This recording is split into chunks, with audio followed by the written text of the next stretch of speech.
Hi, I'm Mostafa El-Beltagy, co-founder and CEO at Nawy. In 2022, when we started to do our Series A fundraising round, the world had some issues with Russia, Ukraine, and the war coming in.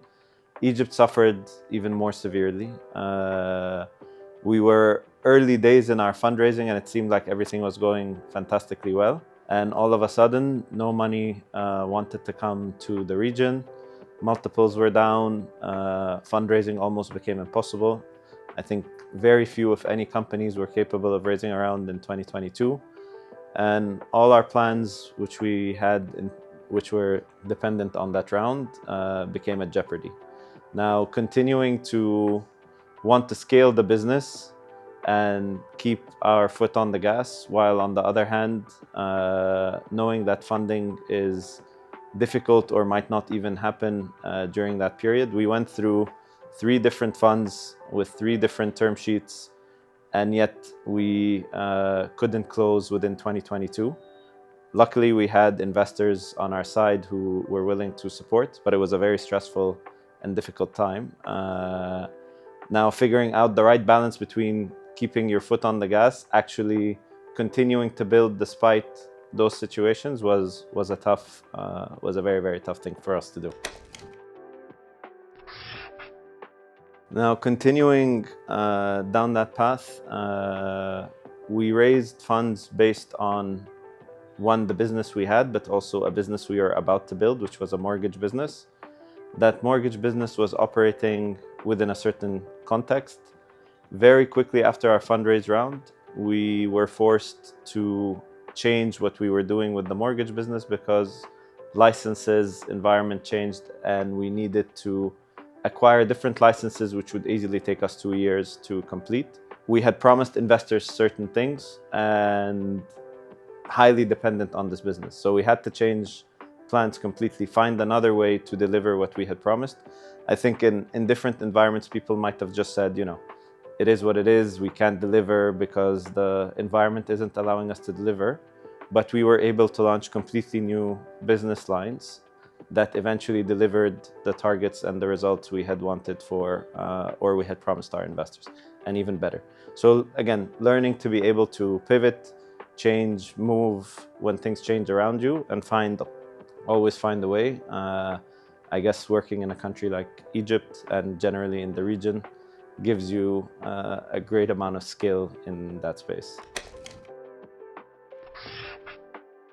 Today, I'm very keen and always have been. Even before I joined Nawy as co-founder and CEO, I co-founded my first startup back in 2010. And I had big executive roles on a global scale. And ever since my early days, people would reach out to me for advice, especially people in the startup field. And I was very keen to always be giving this advice. I think more so now, obviously people who are in the startup field continue to want to reach out. And for me, I always try to find the time and help whenever I can. So it's just about being available. It's about being humble, being present, making sure that other people who are going through similar experiences can genuinely benefit from the experience we had and the experience I've personally had.